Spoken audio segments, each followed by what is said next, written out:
हम कितले में पानी डाल रहे हैं। आज हम एक यूनिक चाय की तरफ जा रहे हैं। आज हम अदरक वाले चाय बनाएंगे। उम्मीद है कि आप लोगों को पसंद आएगी। उनकी खाल उतारेंगे।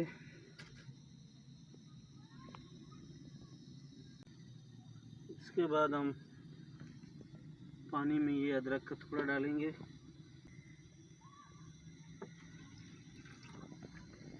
काली मिर्च।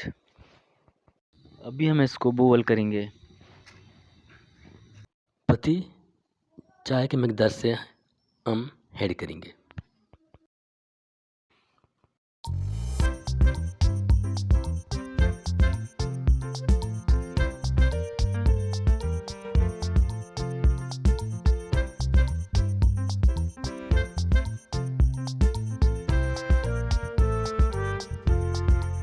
अब हम मिल्क ऐड करेंगे 1 कप।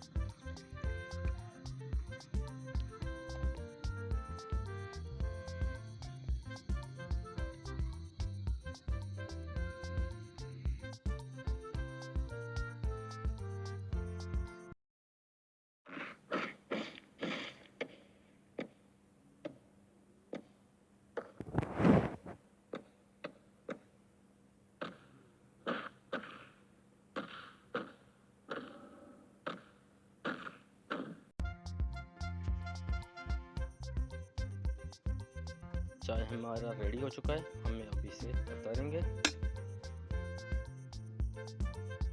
अब इसमें बादाम ऐड करेंगे।